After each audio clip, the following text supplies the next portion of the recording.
नमस्कार, gold silver outlook के इस खास शो में आपका स्वागत है। मैं हूं मनीषा गुप्ता। भले ही पिछले कुछ महीनों में सोने चांदी में उतार चढ़ाव ज्यादा देखने को मिला है, लेकिन जैसे ही फेस्टिवल सीजन, शादियों की शुरुआत यहां पर होती है, सोने चांदी की चमक निखरने लगती है। और दिग्गज ब्रोकर्स की माने तो अगले 3 महीने में सोने चांदी में आने वाली है जबरदस्त तेजी।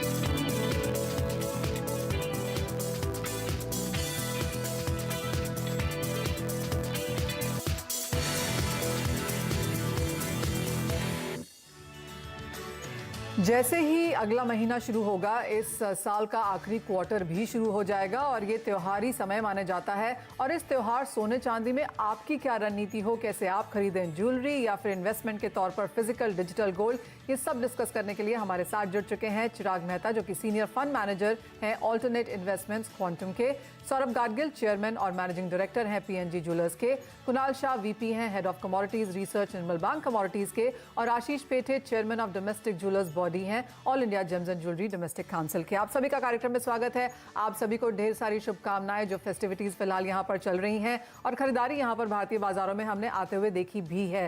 लेकिन सबसे पहले यहाँ पर इन्वेस्टमेंट से शुरुआत कर लेते हैं। और चिराग, पिछले 4 महीनों में अगर हम ईटीएफ में इन्वेस्टमेंट देखें तो लगातार वहां पर रिडेम्पशन देखने को मिली है। कुछ यही हाल अंतर्राष्ट्रीय बाजारों में है, जहां पर 15 महीने से लगातार नेट सेल्स हमने आते हुए देखे हैं। इन्वेस्टमेंट के तौर पर सोने ने बहुत बेहतरीन यहां पर परफॉर्म नहीं किया है। इन करंट लेवल्स पे क्या करने की राय है? जी, ये सही है मनीषा जी के हमने देखा है कि गोल्ड में परफॉर्मेंस थोड़ा वीक रहा है, मगर अगर रिलेटिव बेसिस पे देखें तो अभी भी गोल्ड में परफॉर्मेंस काफी अच्छा है in respect to other asset classes जैसे एक्विटीज। ऐसा बोल सकते हैं कि gold is one of the best performing asset class this year still. तो ओवरऑल जो हमने लास्ट 2 महीने में थोड़ी वीकनेस देखी थी गोल्ड ईटीएफ्स में, we've seen about 480 crores of outflows अपने इंडियन गोल्ड ईटीएफ्स में से। बट स्टिल अगर आप ईयर टू डेट का टैली करें तो अभी भी अराउंड 450 करोड़ के इनफ्लो अभी भी गोल्ड ईटीएफ्स में पॉजिटिव दिखा रहे हैं। और जैसे अभी गोल्ड प्राइसेस गिरे हैं और अट्रैक्टिव लेवल्स आ रहे हैं अराउंड 50,000 और 50,000 के नीचे, तो वहां पे हमने बाइंग इंटरेस्ट आते हुए देखा है। सो इंटरेस्ट अभी भी अच्छा है। गोल्ड एक हेज की तरह लोग देखते हैं, डाइवर्सिफिकेशन की तरह देखते हैं।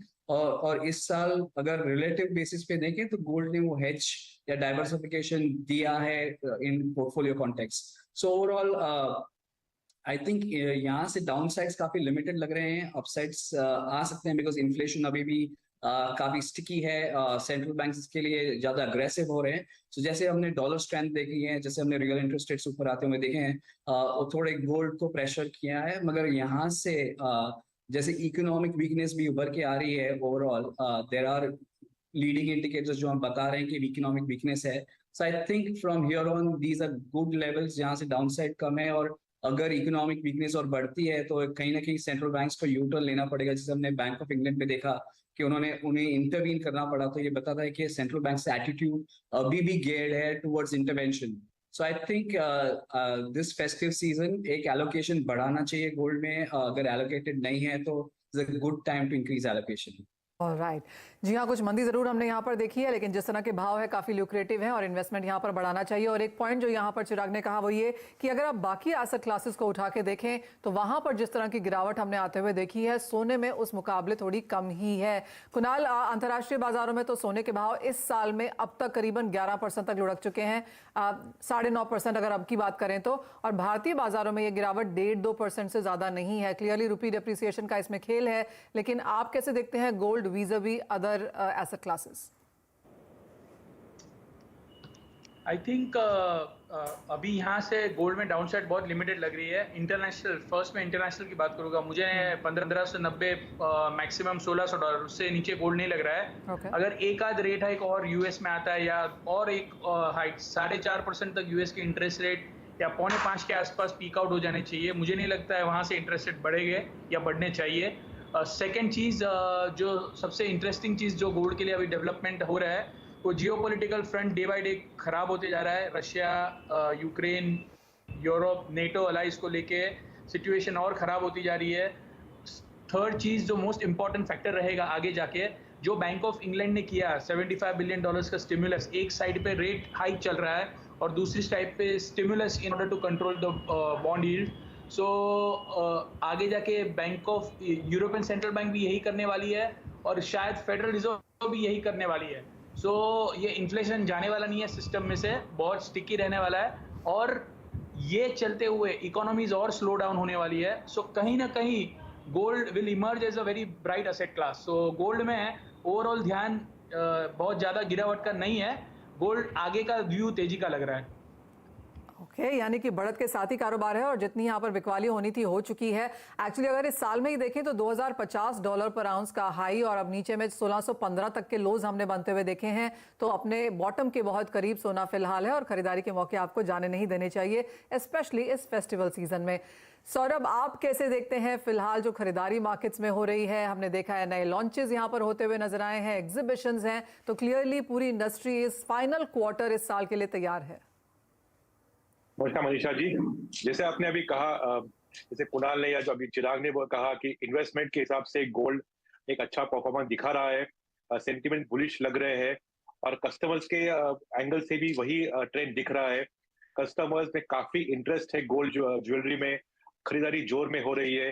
अगर आपने बात की फर्स्ट 2 क्वार्टर्स की, तो ये दोनों क्वार्टर्स बहुत अच्छे रहे हैं। सभी चेन स्टोर्स ने अच्छी ग्रोथ दिखाई है, ऑलमोस्ट 50-60% ग्रोथ दिखाई है टॉप लाइन में, प्रॉफिट्स में। तो एक अच्छा माहौल बना है। और इस दिवाली में जैसे आपने अभी कहा कि एग्जीबिशन की तो रेल चेल थी, हर महीने में 4-5 बड़े शोज हुए हैं। सो हम लोग चॉइस के लिए स्पॉइल्ड है, बहुत वैरायटी है, मैन्युफैक्चरर्स नए नए डिजाइन लेके बाहर आ रहे हैं और इस सब का इफेक्ट डायरेक्टली कंज्यूमर्स के ऊपर आ रहा है। कंज्यूमर्स में इस बार एक नया ट्रेंड दिख रहा है, हेवी शॉपिंग, वेडिंग शॉपिंग का, हेवी वेट ज्वेलरी का। जो 3 साल से हम लोग रेट के कारण लाइट वेट की तरफ मुड़ रहे थे, वो अभी दिख रहा है कि वो रिवर्सल अभी हो रहा है। लोगों को अच्छी डिजाइन, अच्छी वैरायटी और हेवी वेट में चाहिए। तो एक ज्वेलरी के इंडस्ट्री के लिए बहुत अच्छी खबर है, मैच्योरिटी की बात है और मुझे लग रहा है कि सीजन बहुत अच्छा जाएगा। सब लोग स्टॉक लेके रेडी बैठे हुए हैं और अभी बात की पिछले 4-5 दिनों की नवरात्रि की, तो सेल अच्छी स्ट्रॉन्ग सेल हुई है। बुलियन देखो, ज्वेलरी देखो, इंटरेस्ट काफी लोगों का है और एक बुलिश सेंटीमेंट, फेस्टिव सेंटीमेंट और एक पॉजिटिविटी दिख रही है मार्केट में। तो मुझे लग रहा है कि अगले 2 क्वार्टर बहुत अच्छे जाएंगे और ये दिवाली सब लोग कह रहे हैं कि this will be a record Diwali for manufacturers, wholesalers as well as retailers. So we are very confident, bullish है और एक अच्छा समय लग रहा है कि इंडस्ट्री में ये दिवाली के टाइम पे हर एक को पैन इंडिया अच्छा रिस्पॉन्स मिलेगा। चलिए, यानी कि होप्स यहाँ पर काफ़ी स्ट्रांग है और 2021 में भी हमने अच्छी खासी लास्ट क्वार्टर यहाँ पर बनते हुए देखी थी, चाहे वो धनतेरस की खरीदारी थी या वेडिंग सीजन की, काफ़ी स्ट्रांग हमने आते हुए देखी थी। आशीष जी, पिछले साल एक बहुत बड़ा यहाँ पर इंपोर्ट भी हुआ, 1000 टन के ऊपर की इंपोर्ट की बात की गई।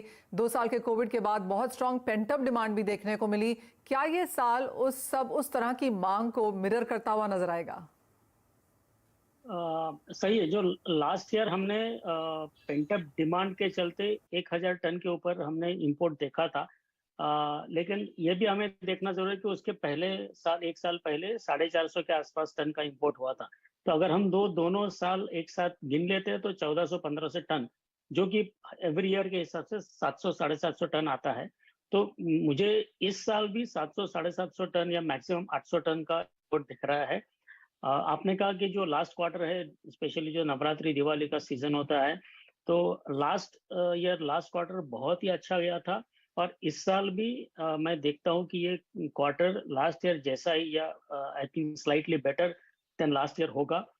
इसमें 2 महत्वपूर्ण चीजें हैं कि जो हम लोग देख रहे हैं जीएसटी कलेक्शन के हिसाब से economic activity is building up and जो रेट्स है वो 1 महीने से 50,000 या उसके नीचे के लेवल पे है और जो कोरोना काल में रेट्स 56-57,000 के पास गए थे, तो लोगों के मन में उन्होंने 50,000 का एक बेस मन में बना लिया। एंड कंज्यूमर की बात कर रहा हूँ कि अगर 50,000 के आसपास रेट आता है तो it's a good rate to purchase, good rate to enter. तो इसके लिहाज से 50,000 के नीचे जब भी सोना जा रहा है तो हम देख रहे हैं कि रिटेल काउंटर्स में बुलियन के लिए, इन्वेस्टमेंट के लिए और ज्वेलरी के लिए डिमांड अच्छी खासी बढ़ रही है। जो मैंने अभी देखा है कि जो प्री बुकिंग होता था, हम हर साल देखते थे, वो इस साल नवरात्रि में प्री बुकिंग इतनी ज्यादा नहीं हुई थी। लेकिन जब से नवरात्रि शुरू हुई है सभी ज्वेलरी स्टोर्स में चहल पहल है और बाइंग हो रही है। और जैसे सौरभ जी ने कहा, मैं डाइवर्जेंट ट्रेंड देख रहा हूँ कि wedding jewellery, heavy weight jewellery भी चल रही है और लाइट वेट ज्वेलरी चल रही है, लेकिन वेरेबल ज्वेलरी जो है, जो रेगुलरली पहन सकते हैं, वो ज्वेलरी का ट्रेंड मुझे सबसे ज्यादा दिख रहा है। यानी कि जो मिनिमलिस्टिक डिजाइन्स और एवरीडे ज्वेलरी है, वहाँ पर मांग यहाँ पर बेहतर होती हुई नजर आई है। ऑफ कोर्स शादियों की ज्वेलरी की तो बात ही अलग होती है। मुझे याद है पिछले साल हम जब हमने बात करी थी सौरभ जी, तो आपने कहा था कि स्टडेड ज्वेलरी, डायमंड्स का प्रचलन काफ़ी ज़्यादा देखने को मिला है और हमने एक मांग अच्छी आते हुए देखी थी। प्राइसेस भी काफ़ी बढ़े हैं पिछले साल में। इस साल किस तरह के ट्रेंड्स और क्या तैयारियाँ हैं? डायमंड के बात की तो पिछले साल ऐसे डायमंड का बुल रन अभी तक कंटिन्यू हो रहा है। मुझे लग रहा है पैन इंडिया डायमंड की डिमांड अभी तक मेंटेन्ड है और जो प्राइसेस बढ़ी थी, ऑलमोस्ट 30% का प्राइसेस डायमंड की ऊपर गई है। कंज्यूमर के पास इसका इजी एक्सेप्टेंस हो चुका है। मार्केट एक मैच्योर मार्केट है डायमंड का, और जो प्राइसेस बढ़ी है उसके बाद सेल भी उतना ही बढ़ा है। सो एक राइजिंग मार्केट में पिछले 4-5 साल से डायमंड प्राइसेस ऑलमोस्ट स्टैग्नेंट थी। तो लोगों में थोड़ा एक डाउट था कि डायमंड में इन्वेस्टमेंट अच्छी है, अगर डायमंड में कोई आगे जाके प्राइसेस बढ़ सकती है क्या, तो वो ये सवाल इस साल पूरा खुल चुका है। प्राइसेस अच्छी बढ़ी है और डिमांड भी उतनी ही बढ़ी है। तो ये साल भी दिवाली में डायमंड की सेल और स्टडेड की सेल जोरदार होगी। और ऑर्गेनाइज सेक्टर की बात करें तो ऑलमोस्ट 30% सेल होगी इस दिवाली में स्टडेड की, जिसमें डायमंड, कलर स्टोन ये होंगे। और 70% बात करें तो वो रहेगी गोल्ड ज्वेलरी की। और गोल्ड ज्वेलरी में भी इस बार कुंदन, जड़ाव, पोल्की का भी एक ट्रेंड दिख रहा है। और पैन इंडिया लोगों का वापस रुझाव अच्छे डिजाइन के ऊपर, अच्छी कारीगरी के ऊपर आ रहा है। तो ये price war, labour charges war इस बार कम दिख रहा है और पूरे मार्केट में डिजाइन के ऊपर फोकस है। जी हाँ, न्यू लॉन्चेस हैं, डिजाइन्स के ऊपर यहाँ पर फोकस है, मांग अच्छी खासी है और सभी तरह की ज्वेलरी और इन्वेस्टमेंट्स फिलहाल हमने यहाँ पर आते हुए देखी है। पिछला साल अगर सोने और डायमंड का था तो इस साल हमने वो बुल रन जारी होते हुए देखी है। लेकिन इसी के साथ एक ब्रेक के लिए भी रुकेंगे। जब जुड़ेंगे वापस तो बात करेंगे कि किस तरह के एक्सपेंशंस हैं, भावों को लेकर क्या उम्मीदें हैं, चांदी में क्या ट्रेंड्स नजर आते हैं, बताएंगे इस ब्रेक के बाद।